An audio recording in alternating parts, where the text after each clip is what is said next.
Chapter 12, If We Have to Walk. In one moment Nightmare sat in the dining room with Rivaldo's king for breakfast, as he had most mornings since his stay in the human city. In the next, the voices of a screaming mob filled his skull and shook his bones. He hadn't expected anything strange to occur this day, although a nation at war one should expect anything. "I've returned!" he heard Nero's voice echo from down the hall, his heels clicking against the floor. Nightmare nearly choked on his coffee, his shoulders growing stiff at the return of his friend to the palace. "Nero, my son!" the old king stood, throwing open his arms. "Good news! Please say you have good news!" "I have the best news, father! The rebel leader has been captured," said Nero, after embracing the king. He had been away for a couple months to complete that very task, and yet the cleanliness of his uniform didn't show any sign he'd been on the road for weeks. "And for you, Nightmare," he said with a wide, devilish grin to the skeleton, "I have a special gift for you." Before he knew it, Nero had an arm around Nightmare, guiding him out to the execution square. The public had already filtered in, thirsty for blood. Nightmare blinked, looking around, and realized he'd blacked out for several minutes. He was walking up the stairs to the wooden platform that held the guillotine. For a moment his soul leapt into his throat. Had he been led to his own execution? Shaking his head, it took a moment for the memories to slip back, Nero grabbing him out of his chair and pushing him outside. This wasn't the first time this had happened. He hadn't drank any alcohol for over a year, yet his mind would go blank, escape him, and sometimes he couldn't remember at all what was happening moments before. It wasn't much of a problem when Nero had gone away, but seeing him again, the dissociation hit Nightmare harder than a stampeding carriage. Nero's hands were still on his shoulders as the man leaned over to whisper in his ear, "A gift for you, to take the life of my brother's killer." Nightmare shivered at a chill morning breeze, but it was gone as quickly as it had come, replaced by the smell of bodies and 100 pair of eyes staring up at them. The wood on the execution stage had warped, each side of the stairs having seen frequent use, as well as the boards in front of the guillotine. But those boards were soaked black with the blood of countless victims. From the opposite stair, a rugged-looking man in chains was dragged up by the hooded executioners. Nightmare could see in his eyes that this man was a fighter. Scars littered his arms and under the short beard of his face. His black eyes leered at Nero before shifting to Nightmare. There was the ever-slightest change in his expression, a look of recognition, a quiet knowing. Nightmare didn't understand. He'd never seen this man in his life, but somehow this man had seen him. The muscles in his face attempted to hide it, to hide his familiarity to Nightmare from the prince at his side. The voices around cried out insults and slurs, thrown at the man being knelt down, his head placed in the towering execution device. Shaking his head, Nightmare put on a fake smile, looking at Nero. "You shouldn't have. Really, this man has done you ill, not I." "Not so, my friend. Because of him I had to be departed from you for so long. I thought that this would be a fitting apology for my absence, a chain of fate, biting us together," said Nero, taking Nightmare's hand, walking him towards the lever that would drop the giant blade. He placed Nightmare's hand upon the lever, wrapping his fingers around it as Nero's gloved fingers wove between his. Forever. Light-headed, Nightmare nearly felt himself black out again, his mind wanting to escape his body and the situation. As Nero let go of his hand, Nightmare's gaze locked back with the man in the guillotine. Those dark, knowing eyes held him firm. They were trying to say something to him, but he couldn't understand what. In a moment, one of the executioners swung around and forced the man's head down so he faced the bloody boards below. "You could do this, Nightmare," he heard Nero's voice. "He's a murderer. My brother wasn't the only victim. He's killed many more, responsible for leading others to slaughter as well as the blood on his own hands." The justification seemed reasonable. Socket stinging, Nightmare closed his eyes. "Don't," came the voice of the man. Nightmare opened his eyes. "If you're gonna kill me, look at me," said the rebel leader. "Don't rob us of that dignity." Dignity. Again, the executioner forced the man's head down. Arms, legs, every part of Nightmare shook in terror. Of course he didn't want this. Maybe if he did this one thing, he could get it over with and retreat back to the quiet of his apartment. Tempted to close his eyes again, he only blinked before a deep breath. Then Nightmare pulled the lever. The blade fell in a clean slice, just as he heard it countless times before. The mundanity of it sickened him, the head hitting the boards, the body spraying blood, the cheering again. He nearly felt himself slip away from his body before he heard Nero laughing and clapping his hands. Nightmare felt a pat at his back. "Nightmare, you did it! At your hands you've silenced the great terror against Rivaldo!" Nero cried out to the crowd. Even though the people cheered, Nightmare knew it was only for the slaughter. "Now, bring out the woman and the offspring!" Nightmare's sockets whitened as he looked back at Nero. "What?" Up the stairs came a woman in a torn gown, her hair swaying around her head as she was shackled like the man. Screaming in horror, she cried the man's name as his body was pulled from the guillotine. Her tear-soaked face and brown eyes turned to the sky as she recited prayers for the gods to save her.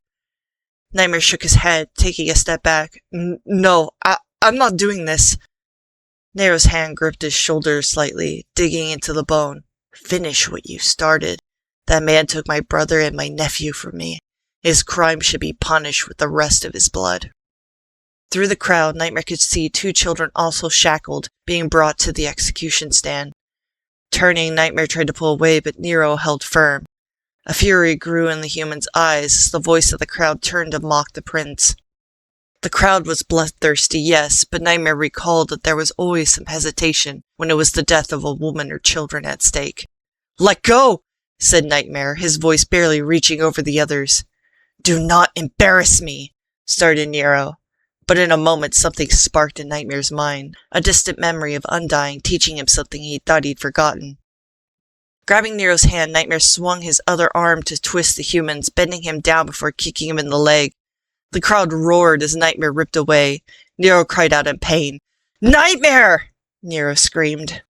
But the skeleton didn't look back. With a brisk pace, he made his way back to the door of the palace. The onlookers seemed to have enjoyed his retaliation a little more than they should. As he passed through the door, he heard the guillotine fall and the woman's cries silenced. Before anyone inside quite knew what was happening, Nightmare walked swiftly up the stairs, heading to his room. "Nightmare!" He heard Nero scream, the sound of his boots starting to catch up. Increasing his pace, Nightmare ran into his room, attempting to lock the door. "Nightmare, what?" he heard Martlet say. But before Nightmare could secure the lock, Nero threw it open as it slammed against the wall. He should summon a shield, a sword, some kind of defense, but Nightmare's eyes were locked in Nero's icy green gaze, which now seemed to burn with the bloodlust of a demon.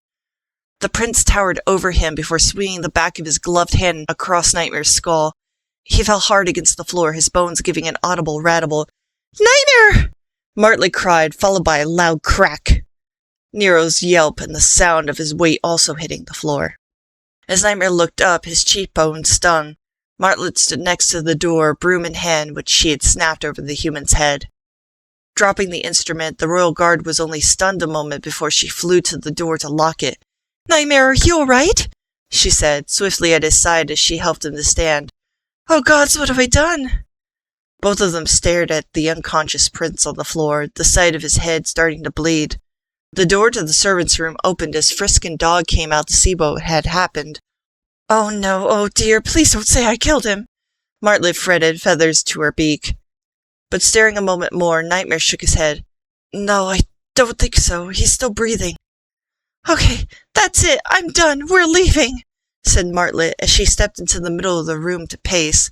"Leaving? How?" said Nightmare, staring at her as he rubbed his skull. The panic setting in. "I don't care how long it takes. If we have to walk back to Edenfall on foot for the next 6 months and deal with starvation and biting bugs, I'm not letting you stay here. The closet, help me get him into the closet," she said, going to put her wings around Nero's arms. Nightmare's sockets widened, stunned by her words, before he nodded ferociously. Yeah, fuck this place!" Grabbing Nero's legs, both monsters worked together to shove the prince into the closet. Martlet threw the closet doors closed and locked it with a key from the drawer. As she was doing this, Frisk and Dog continued to stare. Nightmare took a step back, his arms around himself as his mind raced. "Okay, so, how do you plan on leaving? The guards aren't just gonna let us go, especially once they find out about this." "Don't panic," she said, putting her wings up to him and smiled. "Breathe. I've been plotting an escape plan for the past 3 months. An escape plan? The bird woman rushed into the servants' room, skidding to her knees beside her bed. From under it, she started pulling several cloaks, a mask, and a basket from under it. While I've been outside, I've been planning a route that we could take to get out. I've used the spare money I've earned to get us some perfect disguises. Escape plan? Why didn't you tell me you had an escape plan? Nightmare shook his head. From beside her bed, she frowned. Because I was afraid you'd tell me to stop. I had a feeling something like this would happen. Holding the cloaks in her wings, she stood and came closer to him. Her brows fell as her eyes welled with sadness. I'm not stupid, Nightmare. I've watched and listened to how he's treated you for the past 2 years. He doesn't deserve you. I know you think you could save him, but you're going to lose yourself trying. For a moment, Nightmare felt he could smell the apple blossoms again. He stood under the sacred tree, holding Dream's hands, but only for a split second. Tears came to his eyes. He gave a weak laugh in spite of himself. I would have said the same thing to my brother. Martlet blinked and gave an earnest smile. Good. Then you should take your own advice. I have clothes for all of us. We need to get moving before anyone finds out what happened. Sure enough, Martlet had a set of plain clothes for each of them. She instructed Nightmare to take off his crown and hide it in his ribcage with string. Then she wrapped Frisk and Nightmare's hands, neck, and whole heads with bandages. The finishing touch, she dirtied up the bandages with charcoal and threw cloaks over them. A cloak and leash were also placed on Dog for good measure. For herself, she donned the disguise of a plague doctor, all in black, with a beaked mask covering her face. Though she struggled for a moment with the gloves over her wings, Nightmare watched her, stunned by her brilliance. Now then, are my patients ready for escape? She said, imitating the voice of a cranky old man. Frisk laughed at the voice, beaming a smile. No happiness. You're both deathly sick, and I'm taking you to your doom, she said, pointing at the child, but it only made them laugh more. However, the joy was cut short as they heard the groan inside the closet. Everyone kept silent, knowing it was time to go. Into the hedges of the first floor, Martlet flew down Frisk and Dog before returning to get Nightmare.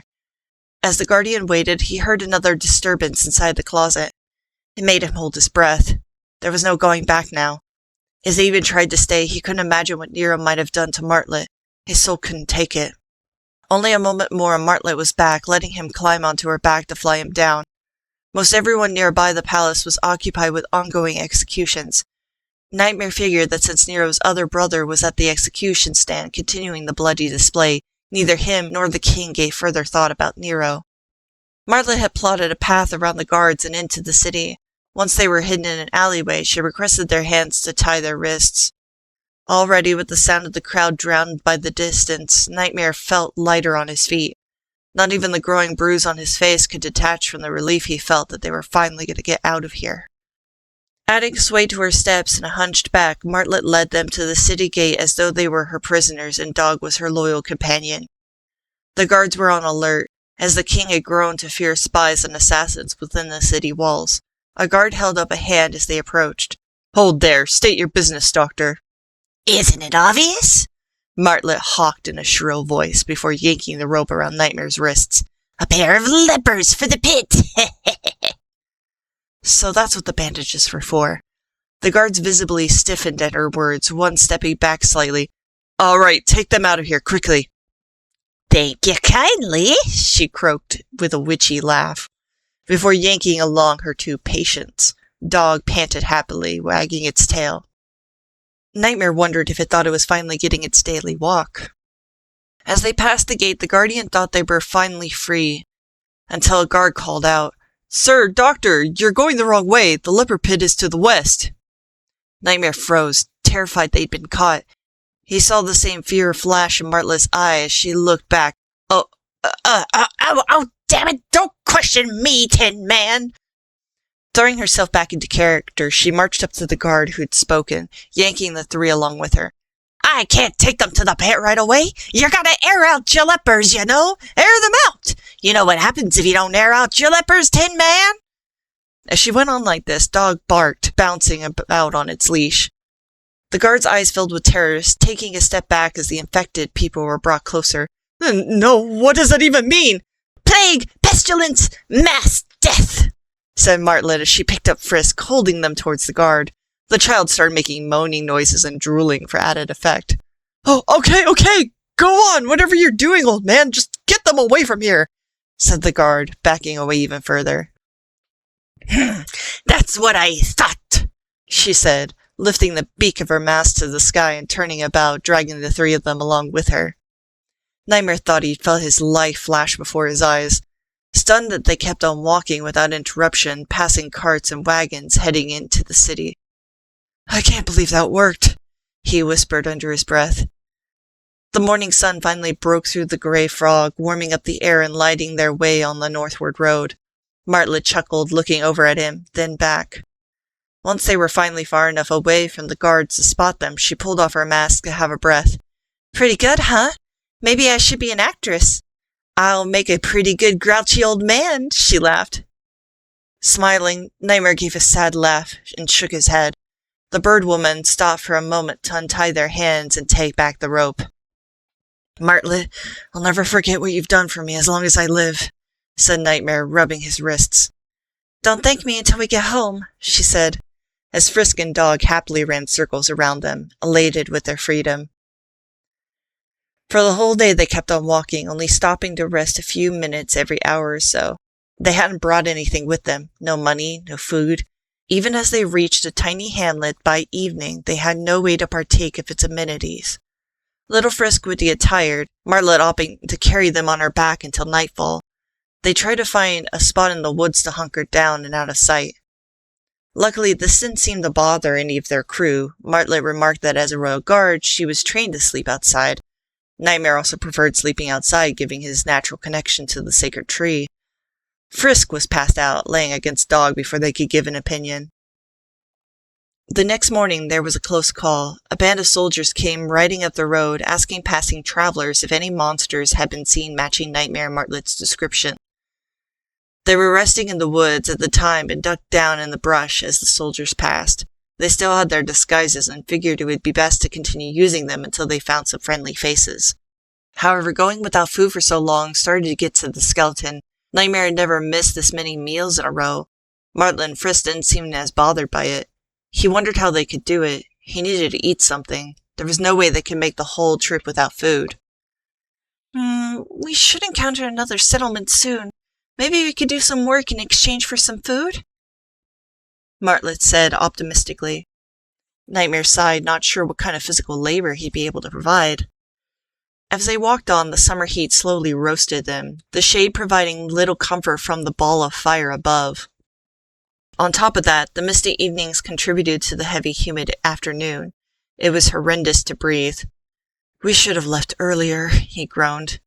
Yeah, Martlet said as she kept airing her cloak to try to stay cool. He really wanted to take off his disguise, but none of them knew when the soldiers might be back around, or whoever they passed on the road might recognize and report them. When next they stopped to rest, Nightmare passed out. Martlet woke him, which startled him, but he felt exhausted. "I'm starting to think we shouldn't have left, at least the city." "Well, we can't go back now. I'm hungry too, you know," she sighed before looking around. Where's Frisk and Dog?" Nightmare sat up out of the grass, brushing himself off. Neither of them spotted the child or their other guard.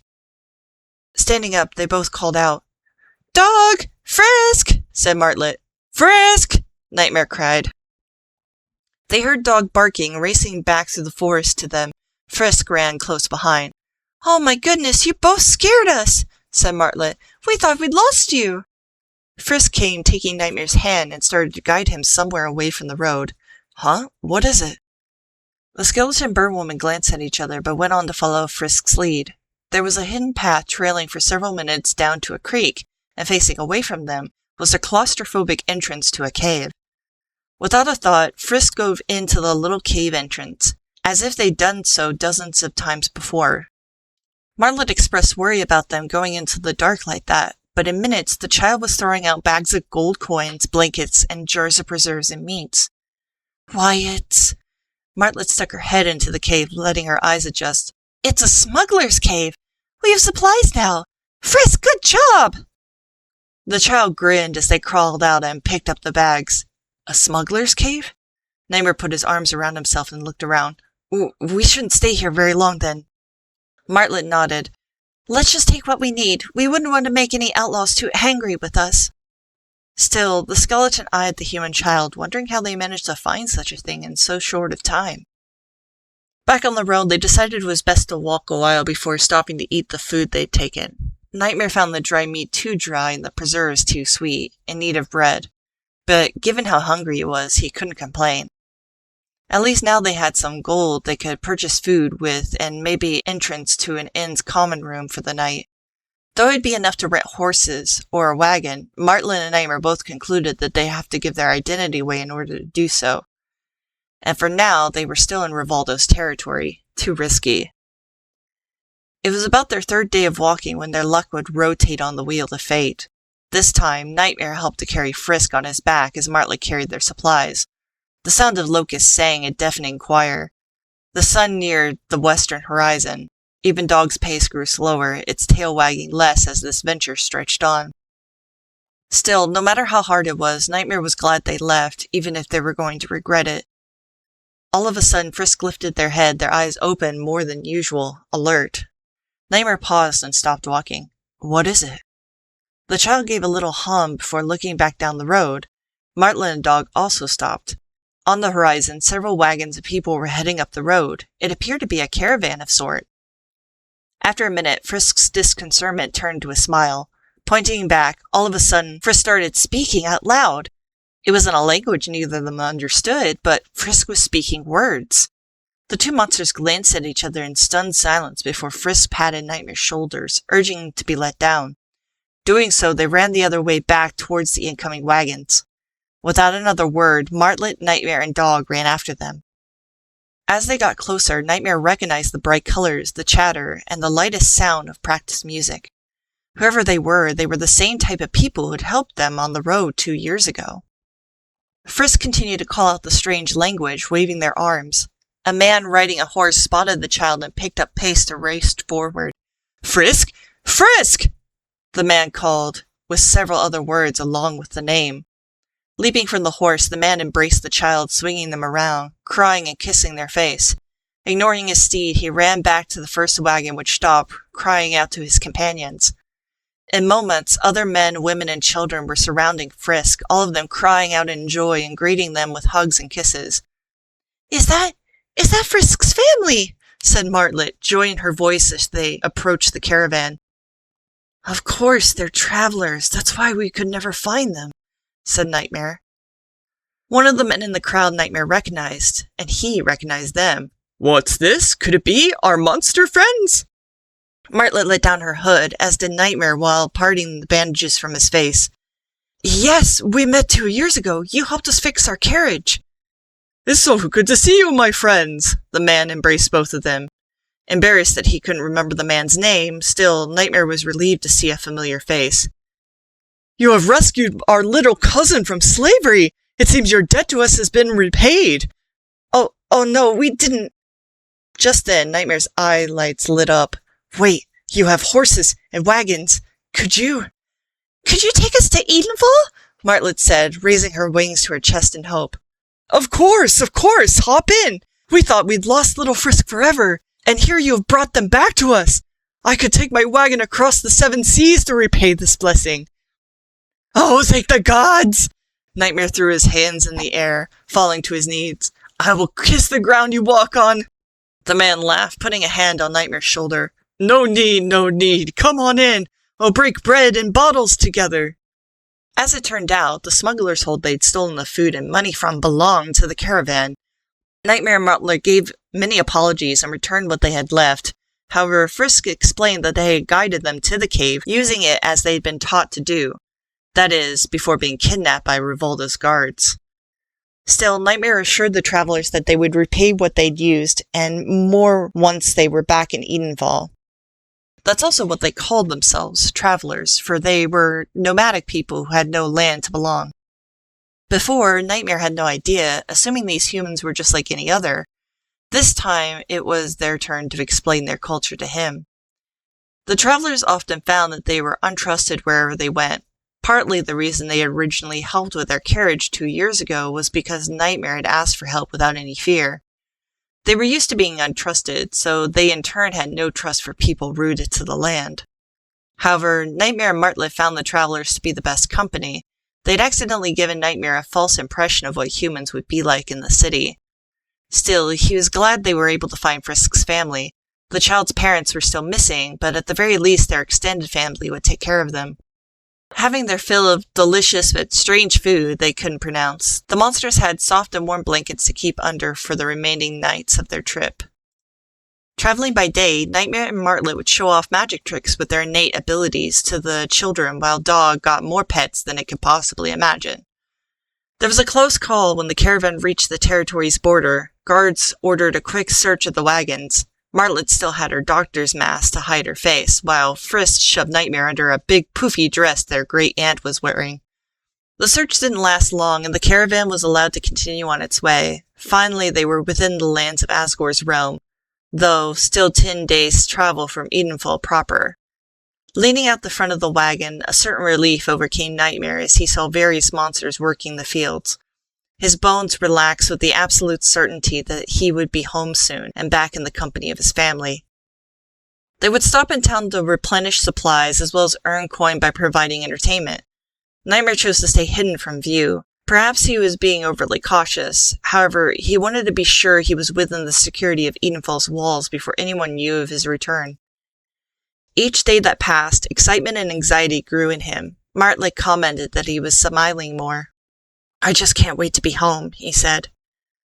Soon enough, the caravan would arrive at the very checkpoint he'd left through nearly 2 years prior. "Yes, good monsters, we have a special delivery for you," one of the travelers announced as Martlet hopped out. "Lieutenant Martlet, reporting for duty, sir!"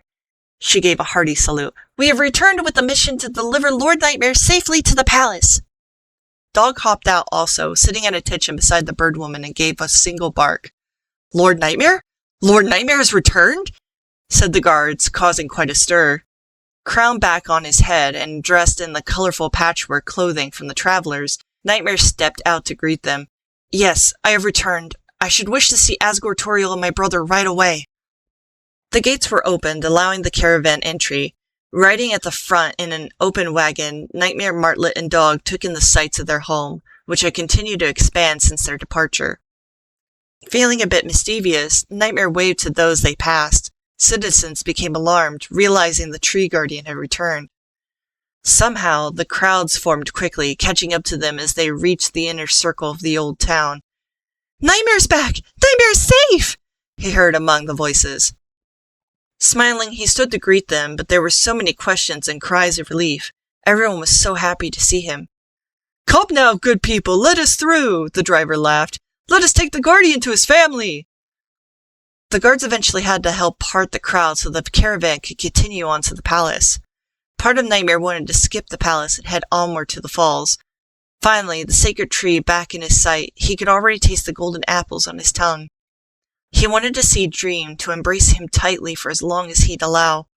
Only then did Nightmare feel he'd heal from the horror he'd experienced. However, their momentum carried them onward to the palace grounds, with trumpets sounding their arrival. Before they even reached the final gates, the front drive was filled up with monsters and human nobles and palace servants. Quickly down the stairs, Asgore bounded. His expression started in surprise, though his eyes only widened more when he realized who had come into his home. "Nightmare? Nightmare! Asgore!" Nightmare stood again and cried out. The giant goatman didn't wait for the wagon to pull up as he ran to greet them. In seconds, the skeleton was pulled off his feet, his arms tightly wrapped around Asgore's neck in a big hug. "Thank the gods you're home! Nightmare, we've been so worried! How did you escape?" he said, before letting the guardian onto his feet. "I couldn't have done it without Martlet. She saved me," Nightmare said, looking up to where the bird woman stood and gave a salute. "King Asgore, I have fulfilled my duty to the guardian." "This is fantastic news, the best news we've received in weeks," said the king, his eyelids growing red with a thread of tears. Make way for the queen!" the guards called out. Up the opposite side of the drive came Toriel. She held up her dress in her hands as she sprinted towards them, her ladies in waiting, struggling to keep pace. Tears already streaming down her cheeks. "Nightmare! Toriel!" Nightmare ran to her as she fell to her knees, embracing him. Weeping, she squeezed him tightly before kissing his head and cheeks. "We thought we'd never see you again. Thank the gods you're finally home." Unable to help himself, Nightmare was crying too as he hugged his mother figure. "It's so good to be back. Where's Dream? I want to see him right away." At the mention of his brother's name, Toriel's face suddenly fell. She covered her mouth as if afraid to speak. A terrible dread filled Nightmare's chest. What is it? Where is he?" "Nightmare. Dream left. He went to Rivaldo months ago to try to find a way to rescue you," said Asgore, shaking his head. "We insisted against it, but he could no longer bear your absence." "No, Dream wasn't here." Nightmare felt his head grow light. He reached out, grabbing Toriel's shoulder so he wouldn't stumble over. "Nightmare, we're so sorry. We never suspected. 2 years ago, when you arrived in Rivaldo, the king sent us a message that he was holding you for ransom," Toriel explained. "He demanded that we send him a steady supply of the golden apples in exchange for your safety. We've been so horribly worried and felt so guilty for not suspecting any ill intent." "So, my letters. None of my letters made it home," Nightmare wheezed. Asgore shook his head. "Not a single letter. Dream was so sick with anxiety. Every moment he felt any sympathetic pain, his mind raced with ideas about what could be happening to you." I need to sit down," said the guardian, his legs weak as he began to faint. Toriel gently swept him up in her arms, looking at her husband before they took Nightmare into the palace. For the next few hours, Nightmare would fade in and out of consciousness, his utmost fear now being whatever dangers Dream might be facing in the human lands. However, Toriel and Asgore assured him that they were in contact with his brother and would have word of Nightmare's return sent immediately. "It'll take at least 2 months. A month for Dream to know of Nightmare's return, a month more if he's able to make a clear way back," said Asgore. "Last we heard, he was helping civilians who'd been harmed in the war, and Undying was at his side, protecting him." Of course he was. Nightmare expected no less from Dream. He just hoped that Dream wasn't too caught up in his philanthropy to delay coming home. Still, sick with worry, Toriel had Nightmare put to rest in his old room before Asgore went to meet with Martlet and the Travelers to express his gratitude. Toriel remained at Nightmare's side as he slept, making sure he ate as soon as he woke. She cared for him until he could carry himself. Asgore declared that Martlet and Dog should be honored for their loyalty and bravery in keeping Nightmare safe. Though she was happy to be recognized, Martlet just wanted time to see her family again. A large bone was enough reward to make the dog guard happy. The king was also prepared to reward the Travelers with enough gold to supply them for a decade. Surprisingly, the Travelers only wanted half of that, in exchange for having safe haven wherever they traveled through the kingdom of monsters. Asgore gladly obliged. Regrettably, Nightmare wasn't able to give a proper goodbye to Frisk. Both of them now caught up in their own fates. The Guardian was simply glad his friend was safely back with their people. Summer in Edenval didn't share the intensity as it had with its neighbor Rivaldo. Never in the past had Nightmare and Dream struggled to sleep outside except during the rain. Even by evening of his arrival, Nightmare was set on spending the night by the sacred tree. A carriage would bring him, the king and queen, as well as a simple tent and supplies to the grove. As soon as he was in reach of it, Nightmare wrapped his arms around the tree, deeply leaning his whole body into it.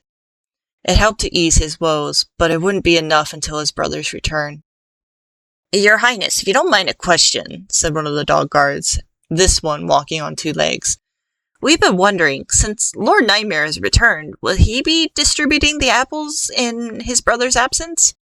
"Oh, well, I'm not sure," said Asgore before looking to Nightmare. "What say you, Guardian?" Letting his arms fall back to his side, Nightmare stared tiredly into the trunk before turning to them. "Let me rest, a few days at least. I'll think about it." Making sure the Guardian had everything he needed to be comfortable, the king and queen would leave him to sleep soundly under the sacred tree that night. The next day, the whole city was on the edge of celebration. They wanted to go to the falls to greet Nightmare, to ask how he'd been, to see the returned Guardian. But Nightmare's soul still weighed heavily with countless thoughts and emotions. He instructed the guards to send the crowds away, only allowing those whom he considered friends to visit. In the afternoon, Birdley and Martlet's family would come to see him. A lot of what happened, Martlet already explained.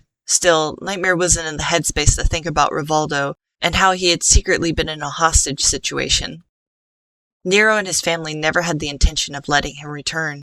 From the very start, the human prince had planned it. Nightmare's mind kept racing back to the night of the Yuletide ball when they first met. He'd always assumed in a situation like this that someone would go after Dream. As it turned out, he was the weak link. He was the one most vulnerable. He was the one who was easy to exploit. A deep shame grew inside him. This whole mess was his fault, and all he could do was sit and worry, praying for Dream's safe return. Unfortunately, he wasn't much for company and apologized to Martlet's family. They expressed their gratitude nonetheless before departing. Over the week, Nightmare would be visited by the others who knew him, including Casilda and Chris and Noelle's family. Noelle and Susie, however, were somewhere off on another adventure. Asgore and Toriel would visit many times, sometimes just Toriel, who would bring Nightmare his favorite homemade dishes. Even though she was a queen of an ever-growing kingdom, Toriel refused to give up pieces of herself like that. Making things on her own, cooking their meals ever so often, visiting the local schools to read to the children. Nightmare admired that about her, how she never let any of it get to her head, how she never grew rotten on the inside, unlike human royals. One day, she brought one of her snail pot pies and chamomile tea to help him calm his nerves. As she was fixing the tea over the fire, Nightmare still laid against the tree, resting his eyes. "Here you go, my dear," she said, bringing the cup to him and sitting at his side. There was a lie he hadn't told them. Sipping his tea, he thought to himself how, despite not knowing he was a prisoner, how horribly he'd been treated. The memories came to him in waves, one after another. He feared that if he brought any of it to words, he'd be seen as exaggerating. But there was something in the way Toriel quietly carried herself around him. It was as if she knew that even though he wasn't speaking, his mind wasn't quiet. "Thank you," he said, setting down the teacup. "Of course," Toriel nodded. After sipping from her cup, she went to cut a slice of the pie for him. He ate it slowly, as it tasted just as he remembered. It made him suddenly feel everything at once, his childhood, his love of home, his longing for his brother, but also the absence of it, the isolation, the distance, the cold stare of that man that he could feel burrowing in the back of his skull. He was crying. Tears fell onto the pie as he struggled to hold the plate. Gently, Toriel took it from him, setting it aside. All at once, Nightmare wept, covering his face with his hands as he curled into himself. Toriel wrapped her arms around him. "I'm sorry. I'm so sorry. I ruined everything I touched." Nightmare cried. "No, my dear, no. It's okay. It's okay to make mistakes, and it's okay to cry." Bearing his head into her chest, he just kept crying until his sockets could produce no more tears. Toriel held him, rubbing his back, rocking him as she'd always had when he was upset.